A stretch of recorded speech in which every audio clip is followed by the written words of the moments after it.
23 जून mid day में अभी हम है और मार्केट में एक सडन क्रैश आया है। बीएससी लिमिटेड भी मार्केट के सडन क्रैश का हिस्सा बनता देखने को मिल रहा है। ऑल दो गिरावट करेक्शन बीएससी लिमिटेड में किस रीजन की वजह से, वो हम लोगों ने कल भी डिस्कस की थी कि चार्ट पर 4050 क्रॉस करना और सस्टेन करना जरूरी है। उसके पहले लॉन्ग टर्म एंट्रीज पूरी तरह से यहाँ पर अवॉइड करनी चाहिए। ये चीज हम लोगों ने कल डिस्कस करी थी। मैं भी आपको दिखा भी देता हूँ कि क्या डिस्कशन था। लेकिन गिरावट का रीजन क्या है आज के दिन में? क्या सेबी को नया रूल लेकर क्या है, यहाँ पर कुछ ऐसा है मार्केट में जो पूरी तरह से यहाँ पर गिरावट लेकर के फर्दर आ सकता है? बहुत चीजें समझनी जरूरी है। शुरुआत करते हैं पहले हम सेंसेक्स से, फिर हम आएंगे आपकी खबरों पे। बहुत सारी चीजें आज के दिन मार्केट में समझने के लिए। 77,200 के आसपास आज मार्केट जाता है, वहां से सीधा गिरावट, बड़ी गिरावट है मार्केट के अंदर। लगभग 500 पॉइंट से ज्यादा की गिरावट है। 77,200 के आसपास से आपको गिरावट दिखी और सीधा मार्केट लो लगाता है 76,659 पॉइंट्स का। यानी 500 पॉइंट से भी ज्यादा की गिरावट मार्केट को ऑल ऑफ अ सडन मिल जाती है। अब इसके पीछे का एक सिंपल सा रीजन निकल करके आता है, आईटी सेक्टर में सेलिंग। ठीक है, तो आज के सेशन में आईटी सेक्टर में बड़ी सेलिंग देखने को मिली है, जिसकी वजह से इंडियन मार्केट्स में आपको सडन गिरावट भी देखने को मिल गई है। ऑलराइट, तो ये एक स्पेसिफिक रीजन बताया जा रहा है। ऑल दो फार्मा और फाइनेंशियल अभी भी मार्केट को रिकवर करवा रहे हैं, लेकिन आईटी सेक्टर की सेलिंग का इंपैक्ट सीधा आज के दिन मार्केट के ऊपर पड़ा है। और बीएससी लिमिटेड के लिए ये हफ्ता इंपॉर्टेंट इसलिए भी है क्योंकि 25 जून कंपनी की एक इन्वेस्टर मीटिंग है ब्लैक रॉक के साथ में। तो इस डेट को नोट जरूर कर लेना। मैं आपको एक छोटा सा क्लिप यहाँ पर दिखाना चाहता हूँ, इसको ध्यान से सुनना। अगर मुझको लॉन्ग टर्म के लिए एंट्री करनी है तो स्पेशली 4050 का मुझे इंतजार करना चाहिए। मुझे अगर फ्रेश एंट्री करनी है तो आई बिलीव टू 4050 मुझे वेट करना चाहिए कि पहले इस प्राइस पर सस्टेन कर ले आसानी से, क्योंकि नहीं कर पा रहे। लगभग जून का पूरा महीना गया है, 4050 के ऊपर ज्यादा सस्टेन नहीं कर पा रहे। तो एटलीस्ट फ्रेश एंट्रीज के लिए मुझे इसका वेट करना चाहिए। लॉन्ग टर्म की भी बात करो, ठीक है, क्योंकि ऐसी सिचुएशन पे जहां 1 जुलाई से टेंशन बढ़ सकती है आरबीआई की नई पॉलिसी से, तो वहां पर टेंशन ये कि 3900 कहीं ना टूट जाए आपका। ठीक है, तो फ्रेश एंट्रीज पर ठीक है, तो इस वीडियो में कल के दिन हमने डिस्कस यहाँ पर किया था कि 4050 जब तक सस्टेन नहीं कर रहा है, fresh entries specially long term के लिए पूरी तरह से अवॉइड करनी चाहिए। क्योंकि टेंशन ये है कि 3900 का जो क्रूशल बेस है, ये जो साइडवेज पैटर्न आपका 3900 से लेकर के 4050 के बीच का, कहीं ये ना टूट जाए। तो आज के सेशन में यही हुआ है कि 4050 के आसपास का स्टॉक का हाई है, वहां से गिरावट दे रहा है। 36.6 पर आपका एमएफआई है, 53 पर आपका आरएसआई है। क्या आईटी सेल ऑफ के अलावा हमारे पास और कुछ है? देखो यार, ये वाली न्यूज अच्छी है, इस न्यूज में कोई खराबी नहीं है। यूएस ईरान डील का जो है एक्सटेंशन फर्दर हो चुका है 60 डेज का। पता होगा आप लोगों को, कल हमने डिस्कस भी किया था कि 60 डेज तक का एक्सटेंडेड टाइम अभी इन्होंने कर दिया है कि 60 दिनों में अगले ये जो है डील लेकर के आ जाएंगे। लेकिन ईरान की तरफ से एक न्यूज आती है कि यूएस एग्री कर चुका है ईरान के $12 बिलियन फ्रोजन ईरानियन फंड्स को रिलीज करने के लिए। तो यस, ये जो अपडेट है ये हिंट देती है यूएस ईरान पीस डील की तरफ, जो कि मार्केट के लिए एक पॉजिटिव न्यूज है। और अगर आप आज के दिन मार्केट की परफॉर्मेंस देखोगे तो ओपनिंग मार्केट की अच्छी थी, मार्केट की ओपनिंग में कोई खराबी नहीं थी, लेकिन आईटी सेल ऑफ का ही इंपैक्ट मार्केट पर पड़ा है। तो ओवरऑल मार्केट को उठाने के लिए न्यूज आज के दिन ये बहुत बढ़िया थी, but impact IT sell off का ज्यादा पड़ता देखने को मिला। इसके अलावा इंडिया यूएस ट्रेड डील में भी पॉजिटिव आउटकम्स बन सकते हैं, इसके जो है उम्मीदें लगाई जा रही हैं। यूएस के जेमिसन ग्रेयर ये भी इंडिया की विजिट पर आ चुके हैं एडवांस ट्रेड डील की टॉक्स करने के लिए। तो जो ऑप्टिमिज्म है ना इंडिया यूएस ट्रेड डील का, वो भी अच्छा नजर आ रहा है, बट स्टिल मार्केट को इसका भी इंपैक्ट नहीं लेकर के जा पाया और सस्टेन नहीं कर पाया। अब मार्केट इन सभी चीजों की वजह से ओपनिंग में अच्छा था, बट मिड डे में पूरी तरह से गिरा है आईटी सेल ऑफ का। तो चीजें मैं आपको ये बताना चाह रहा हूं, यहाँ पर मार्केट को उठाने के लिए चीजें बहुत बढ़िया थी, लेकिन एक रीजन की वजह से, क्योंकि सेलिंग जब भी आती है किसी बड़े सेक्टर में तो उसका इंपैक्ट मार्केट के ऊपर पड़ा है ज्यादा वहां पर।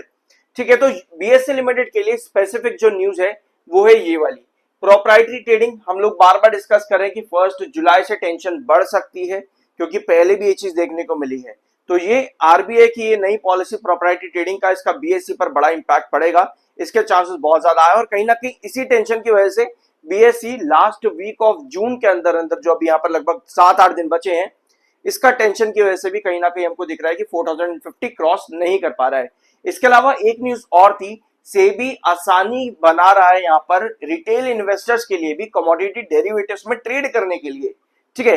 पे इन अर्ली टाइम जो आपका होता है उसको यहाँ पर कम करना चाहता है, बर्डन कम करना चाहता है ब्रोकरेजेस पर और आपके बीएसई लिमिटेड जैसी कंपनीज के ऊपर। तो ये न्यूज पॉजिटिव है सेबी की तरफ से, लेकिन इसका भी इंपैक्ट बीएसई लिमिटेड पर नहीं पड़ा है। ये भी पॉजिटिव न्यूज है पर इसका भी इंपैक्ट नहीं पड़ा है बीएसई लिमिटेड पर, ठीक है। तो ये कुछ खबरें आपकी, सब्सक्राइब जरूर कर देना अगर अभी तक नहीं किया है तो प्लीज करते जाना।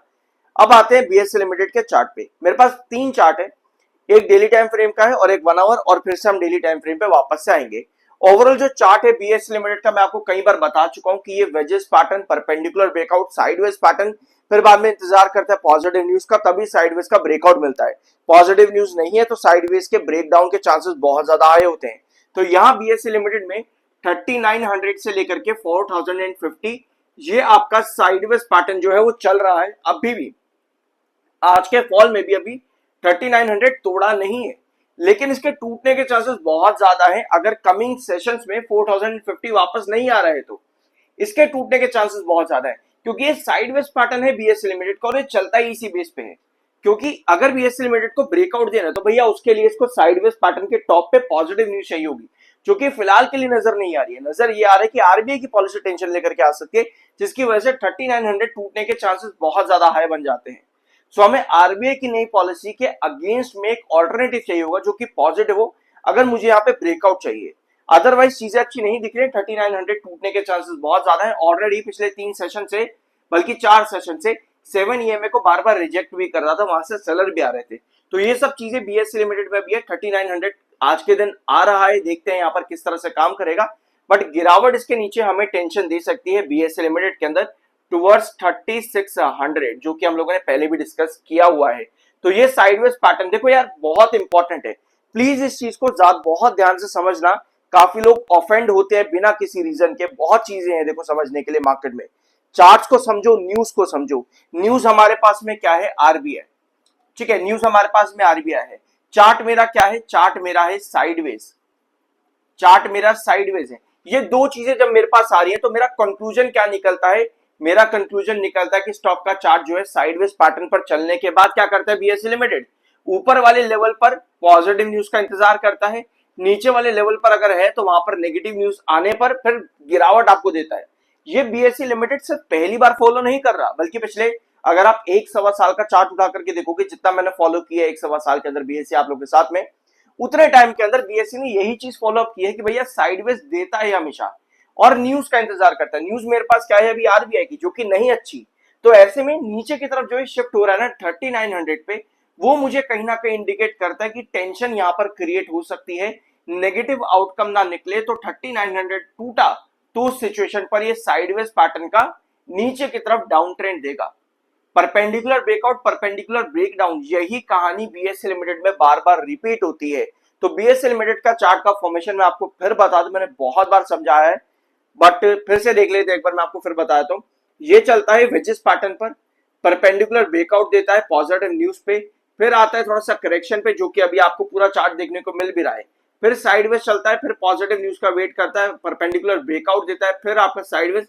इसी तरीके से बीएसई लिमिटेड का चार्ट चलता है लॉन्ग टर्म में। नेगेटिव न्यूज है तो भैया साइडवेज जाकर के नीचे की तरफ आएगा।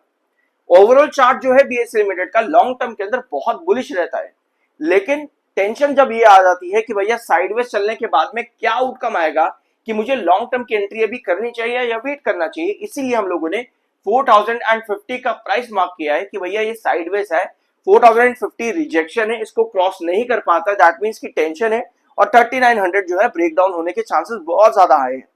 तो ये कुछ चीजें अभी बीएसई लिमिटेड में चल रही है। तो यानी कि मुझे आरबीआई के अगेंस्ट का ऑल्टरनेटिव चाहिए होगा, अगर मिलता है तो बहुत अच्छी बात है। और BSE limited 1 hour time frame पर 200 ईएमए के ऊपर जस्ट आज के दिन आ चुका है, जस्ट 200 ईएमए के ऊपर आ चुका है आज के दिन। तो यहां पर 1 आवर टाइम फ्रेम पर आपको ध्यान देना होगा कि 3926 ये अभी आपका 200 ईएमए है, इसके नीचे फॉल करना वो एक और बेयरिश ट्रेंड को इंडिकेट करता है। ऑल्दो अभी तक 200 ईएमए पर बार बार टच होकर के ऊपर जा रहा था, लेकिन अब फाइनली नेगेटिव न्यूज के साथ में 200 ईएमए को आज के दिन टच किया है। तो यहां पर नजर जरूर रखना, आई बिलीव कि इन्वेस्टर्स का नजर यहां पर जरूर रहेगा 200 ईएमए पर 1 आवर टाइम फ्रेम के।